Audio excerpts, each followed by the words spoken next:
Yesu now unto ohanya bebrezengina via sei wama udima fomoso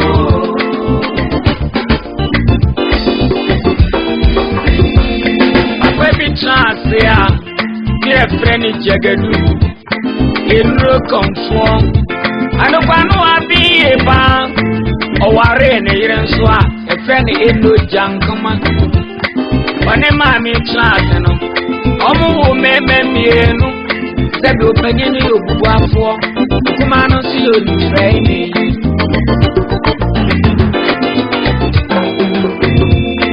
me Jagadu nso nango foba ni chayare sa ojimi sawo yare nanso ni memienu die oye ya banya oyare na no edu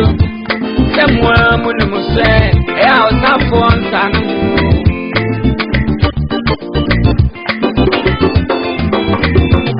eba zame jangoma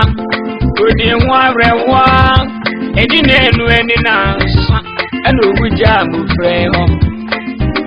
eno jangoma wuye no anje bebre obemezi di ho arewo ono nso oguja mu frɛ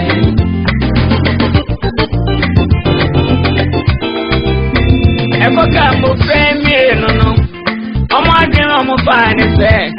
anamo wa wofo tutu ye no omo mfa sa anamo no so omo hwehwe nyame fie edo omo kwose onyame nsa omo sumo onyame anope wie ni anaju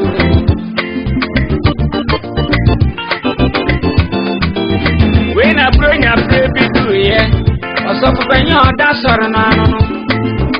na ni nsemu ni bi ijokoto akụkọ baagu ebere okun akụkọ no oyi ne sre baagu eno de koma mo frane se omo bani bronya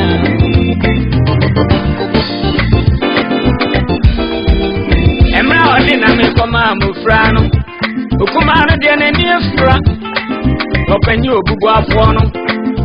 ofa adwen bone se enam no senti onde no be yo no ane nkwan wa hwehwe na mfoforo bi e de ayo ni akuma ane nkwan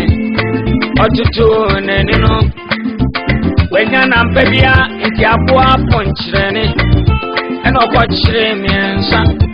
obetita ponkyerene e de yenkwa ma obi akuma ebra mu didie no abofre kuma oyi na me otwe atwintwan otwe anya yie eto bi sa onuane se ene na me de edin dodo e wa no onua pani ni kire ne se ena mo so fanyi de bre no no eno an odi ayenkwa no en me se oja nkwase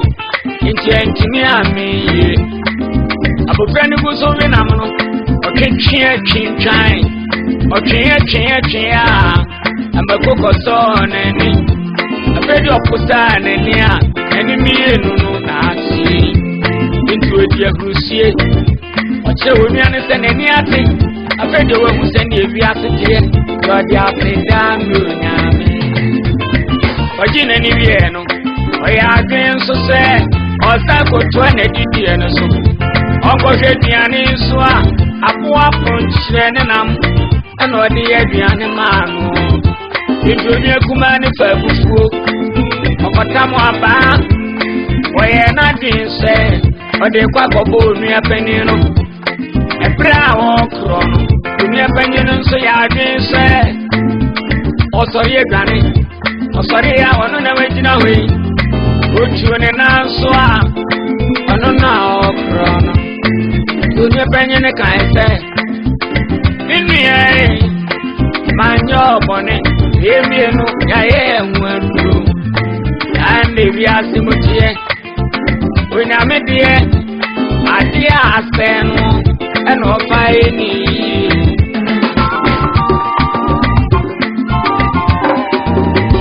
ajinkwe bi di adomo na mu ambo Yesu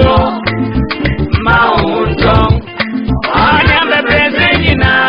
bi asia yiwama ima